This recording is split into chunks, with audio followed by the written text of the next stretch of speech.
السلام علیکم۔ امید ہے آپ سب خیریت سے ہیں۔ عزیز طلبہ،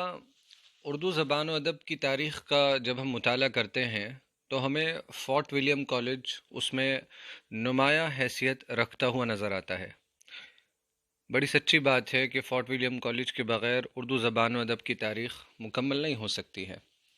کیونکہ آپ جانتے ہیں کہ اردو نثر میں، جدید اردو نثر کی ابتدا یا اس کی نشو و نما میں فورٹ ولیم کالج کا جو ہاتھ ہے اسے بھلایا نہیں جا سکتا ہے۔ سب سے پہلے جان لینے کی ضرورت ہے کہ فورٹ ولیم کالج کہاں قائم کیا گیا تھا،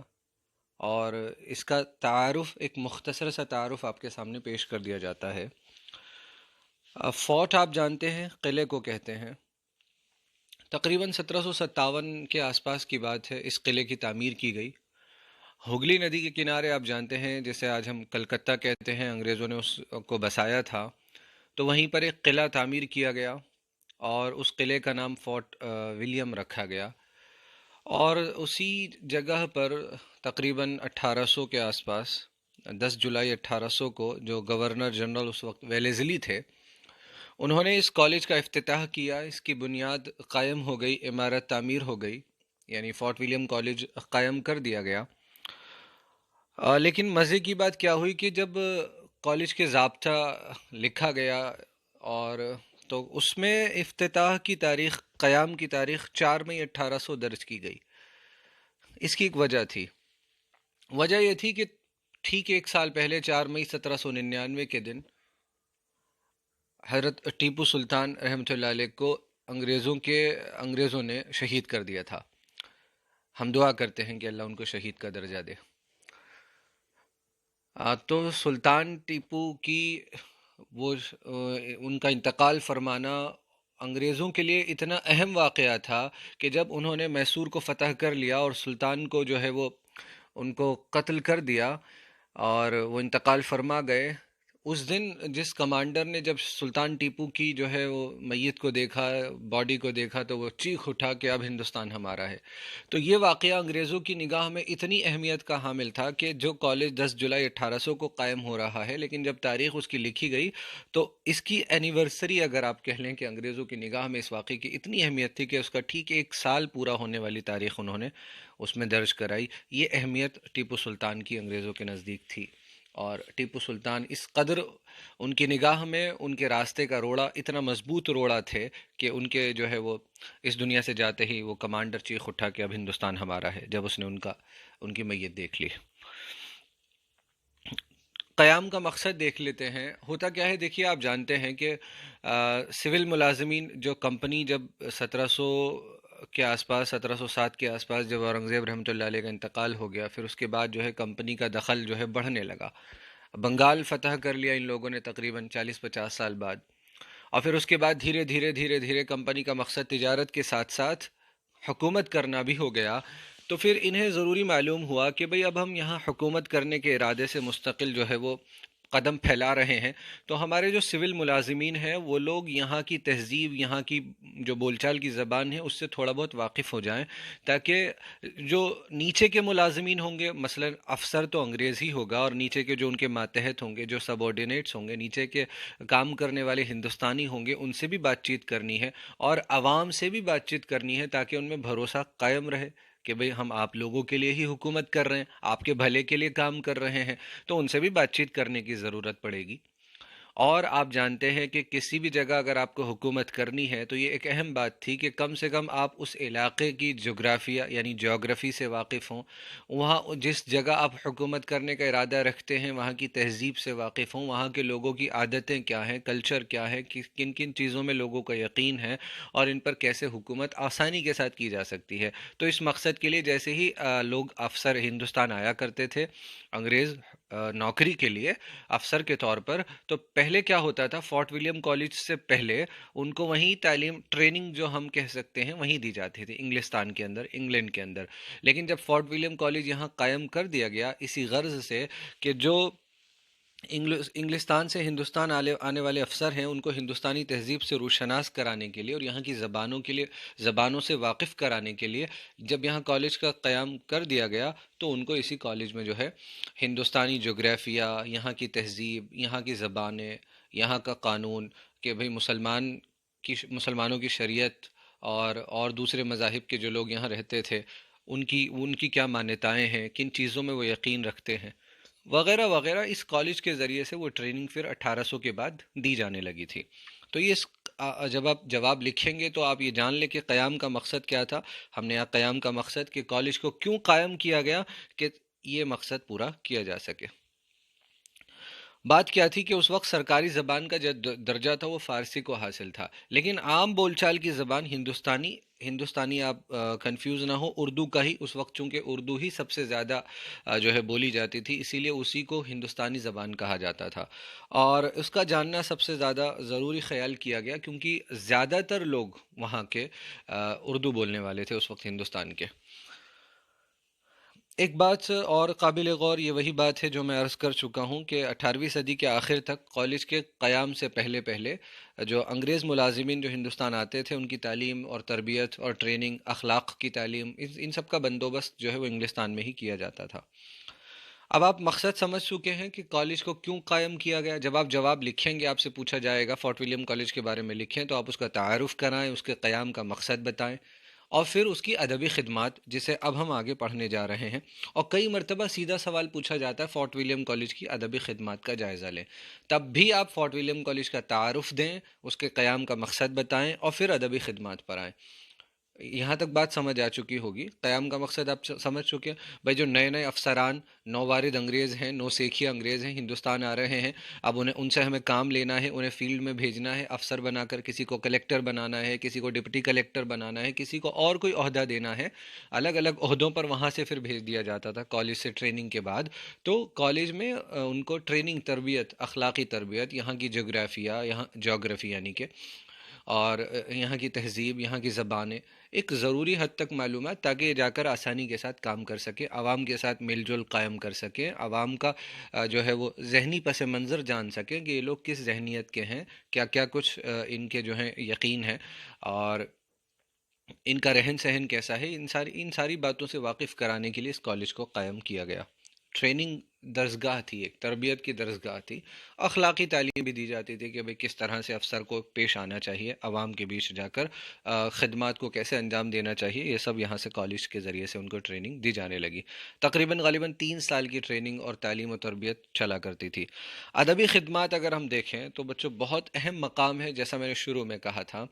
کہ کالج قائم اس لیے نہیں کیا گیا تھا کہ یہ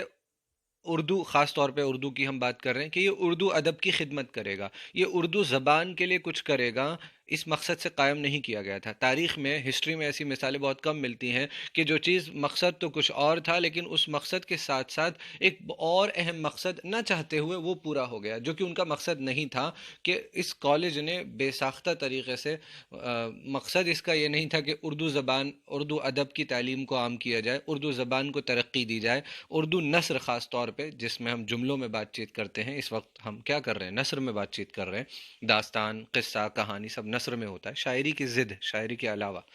تو یہ مقصد نہیں تھا، لیکن جانے انجانے کہہ لیں یا قدرت کو جو منظور تھا کہ اس کالج نے بہت سی ادبی خدمات کی اردو کے سلسلے میں خاص طور پر، اسی لیے اردو کی تاریخ میں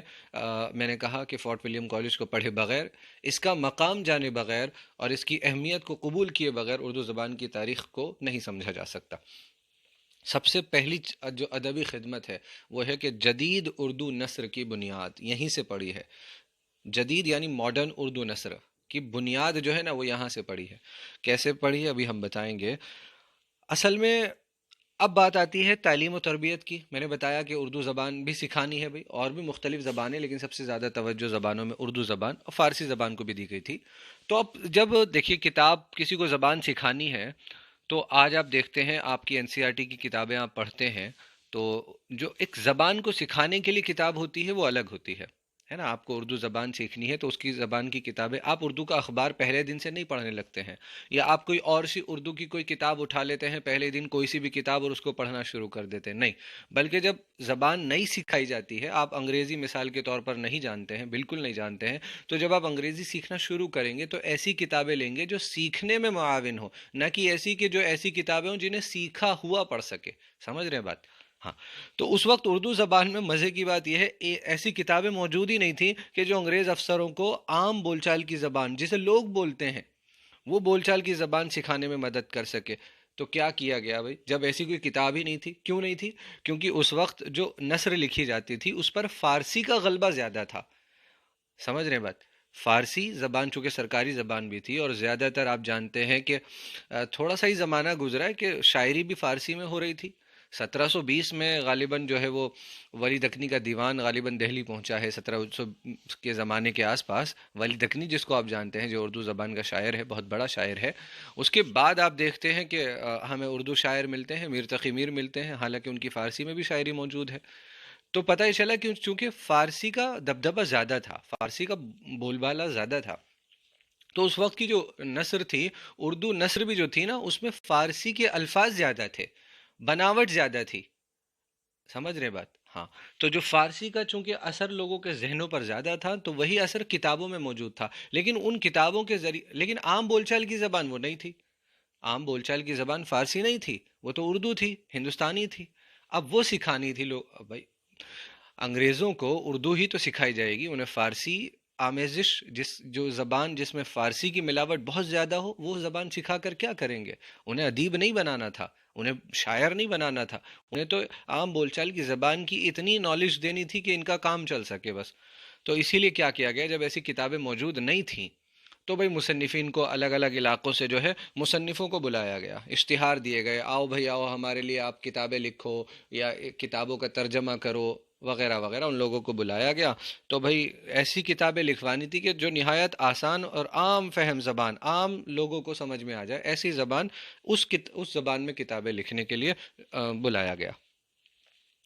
اب کیا ہوا، اس کا نتیجہ یہ ہوا کہ جب کتابیں لکھی گئیں، ابھی ہم دیکھیں گے کہ جو کتابیں لکھی گئیں ان کے بارے میں پڑھیں گے، تب آپ کو یہ بات زیادہ اچھے سے سمجھ میں آئے گی، وہ اردو میں فارسیت سے آزاد تھی، کیونکہ انگریزوں کو ہمیں عام بول چال کی زبان سکھانی تھی، فارسی سے بھری ہوئی زبان نہیں سکھانی تھی۔ لفاظی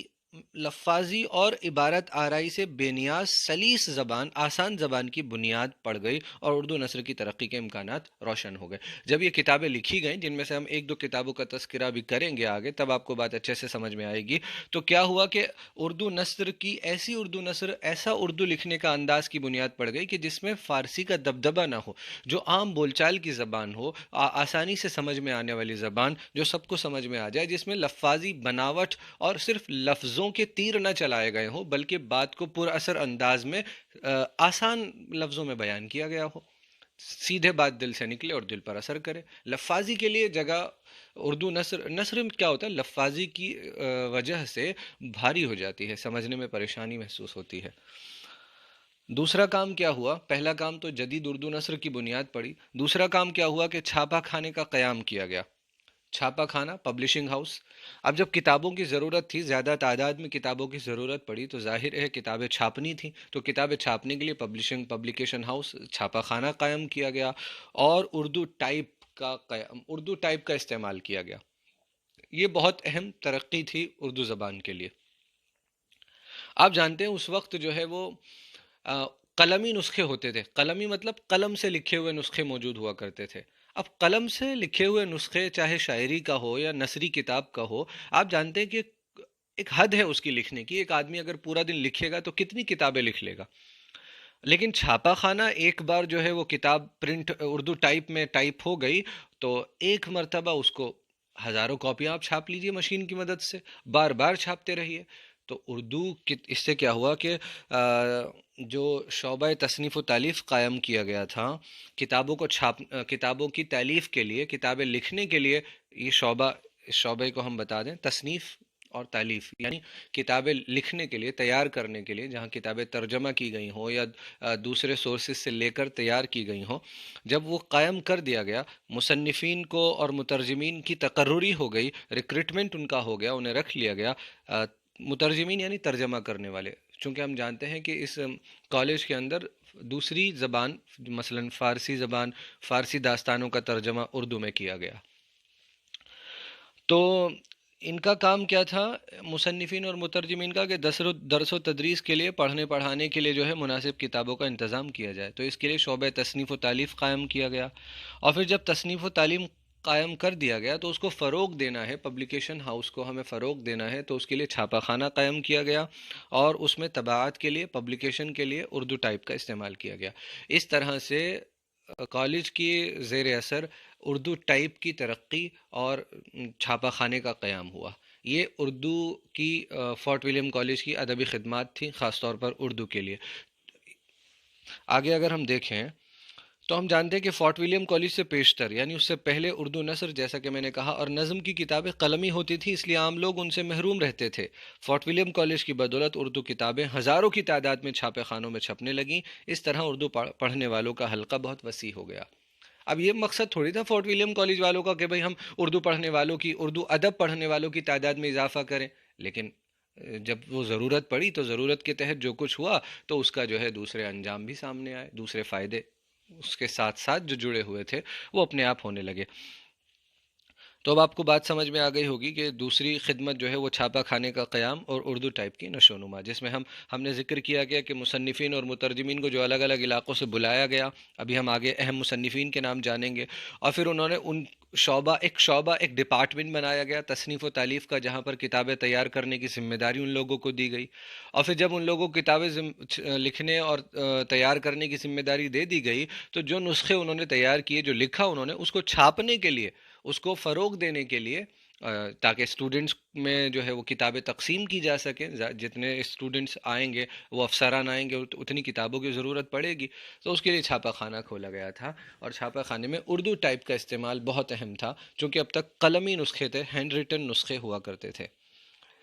اب ہم دیکھتے ہیں کہ فورٹ ولیم کالج کے اہم مصنفین میں جو اہم رائٹرز ہیں ان میں کون کون ہیں. تو اس میں سب سے پہلا نام ڈاکٹر جان گلکرسٹ کا ہے.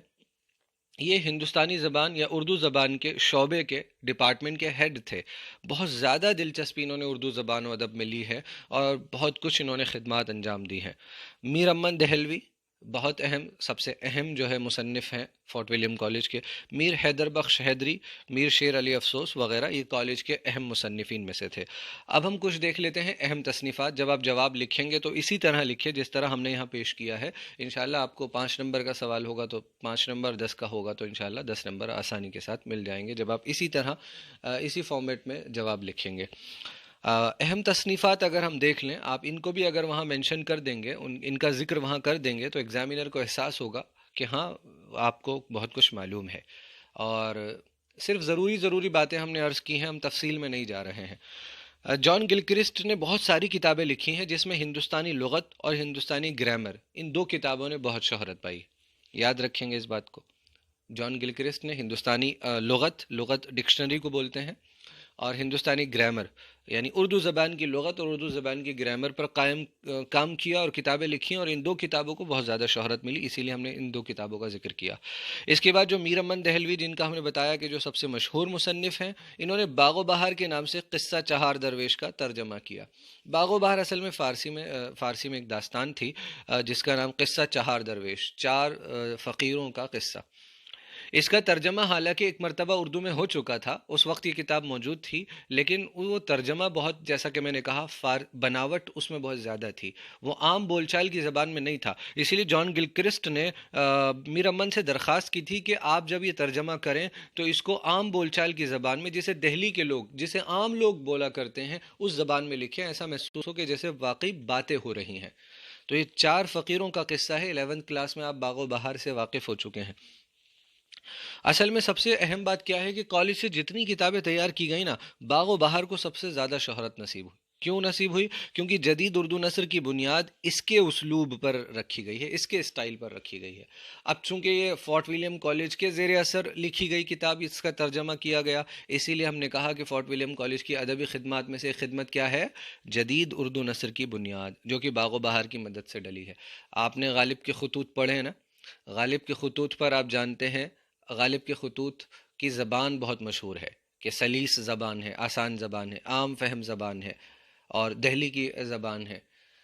اس کے سامنے، مرزا غالب کے سامنے باغ و بہار، میر امن کی باغ و بہار موجود تھی، سیمپل کے طور پر، نمونے کے طور پر۔ اس بات کو ذہن میں رکھیں، اسی لیے ہم کہہ رہے ہیں کہ بنیاد یہیں سے پڑی ہے اردو نثر کی، جو وہ عظیم، وہ جو ہے جدید جو لہجہ تھا، جو آسان تھا، سادہ تھا، عام فہم زبان تھی، اس کا پہلا نمونہ ہمیں نظر آتا ہے تو باغ و بہار میں نظر آتا ہے۔ اور اس کتاب کی خوبی یہ بھی کہ اسے بول چال کی زبان میں لکھا گیا، عام محاورے کی زبان میں، جسے دہلی کے لوگ بولا کرتے تھے۔ اس کے بعد میر حیدر بخش حیدری ہیں، انہوں نے سب سے زیادہ کتابیں لکھی ہیں، جن میں طوطا کہانی ایک مشہور کتاب ہے۔ اب ہمارا یہ جو کچھ تھا یہ سلسلہ پورا ہو گیا ہے۔ اس کے علاوہ میں کچھ اور باتیں جو ہے پھر سے دہرا دینا چاہتا ہوں کہ اس کالج کا مقصد کیا تھا وہ آپ سمجھ گئے، لیکن مقصد اس کا اردو زبان، اردو ادب کی خدمت کرنا نہیں تھا، لیکن اس کے باوجود یہ ایک بہت قدرت کی جو ہے وہ اسے کرشمہ کہہ لیں کہ اس نے اردو ادب کی بہت خدمت انجام دے دی، جس میں سے ابھی ہم نے دیکھا کہ جدید اردو نثر کی بنیاد ہوئی۔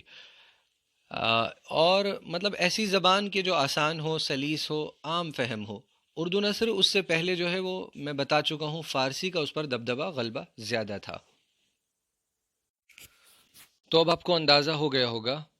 کہ فورٹ ولیم کالج کے زیر اثر جو تقریباً 60 کتابیں تیار کی گئیں کہ تاکہ جس سے انگریز افسران کو جو ہے یہاں کی ہندوستانی زبان کی اور یہاں کے رہن سہن اور یہاں کی تہذیب سے ان کو واقف کرا دیا جائے۔ تو آپ نے اگر آپ تفصیل دیکھیں گے کتابوں کی، جب آپ کو آگے پڑھنے کا موقع ملے گا تو آپ دیکھیں گے جو زیادہ تر کتابیں ہیں وہ داستانیں ہیں یا قصے کہانیاں ہیں، جن کے ترجمے ہوئے، جو تیار کی گئیں فورٹ ولیم کالج کے زیر اثر جو تیار کی گئیں، اس میں یا تو زیادہ تر کتابیں یا تو داستانیں تھیں، داستان آپ جانتے ہیں 11th میں پڑھ چکے ہیں اس لیے میں دوبارہ نہیں بتا رہا، یا قصے کہانیاں۔ کیوں ہوتا کیا ہے کہ داستانوں میں یا قصے کہانیوں میں کیا ہوتا ہے، کسی بھی معاشرے کی کچھ نہ کچھ تصویریں، رہن سہن، تہذیب وہ نظر آتی ہے۔ داستانیں جو لکھی جاتی تھی تو داستانوں کا جو بیک گراؤنڈ تیار ہوگا، زمین تیار ہوگی، وہ کہاں سے تیار ہوتی ہے؟ وہ وہی جس زمانے میں داستان لکھی جاتی ہے، وہ اس زمانے کی ہی داستان، اس زمانے کی ہی لوگوں کی کہیں نہ کہیں اس میں ہمیں تصویریں نظر آتی ہیں، اس میں جو کردار ہوتے ہیں، اس میں جو رہن سہن، کھانا پینا، شادی بیاہ وغیرہ کی تقریبات دکھائی جاتی ہیں۔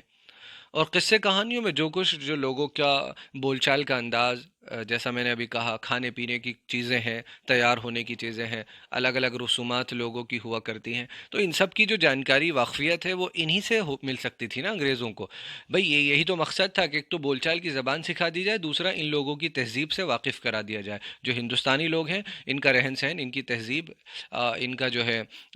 جو کچھ یہ ان کے ماننے کی باتیں ہیں، جو رسمیں پوری کیا کرتے ہیں، ان سب سے ہی واقف کرانے کے لیے یہ سب جو ہے وہ ایسی ہی کتابوں کا ترجمہ کیا گیا، جس میں سے ایک اہم کتاب باغ و بہار تھی، جس کو ان کو انگریزوں کو ہندوستانی زبان اور عام بول چال کی زبان سکھانے کے لیے چنا گیا تھا۔ لیکن اس کے باوجود تاریخ اور ادب، ہسٹری وغیرہ کی کتابیں، ادب کی کتابوں کو بھی نظر انداز نہیں کیا گیا، کچھ وہ بھی کتابیں لکھی گئیں۔ غرض یہ کہ فورٹ ولیم کالج نے اردو زبان و ادب کی بہت زیادہ خدمات انجام دی ہیں، اور یہ اردو زبان و ادب کی تاریخ میں ایک اہم مقام رکھتا ہے۔ آپ اگر ان نوٹس کی تیار کر لیں، ان نوٹس کو تیار کر لیں اچھے سے، امید ہے آپ کو فورٹ ولیم کالج کے متعلق جو ہیں، جو ضروری باتیں ہیں آپ کے لیے اس سال لکھنے کے لیے بورڈ کے ایگزام میں، وہ اس کے ذریعے سے مہیا ہو جائیں گی انشاءاللہ۔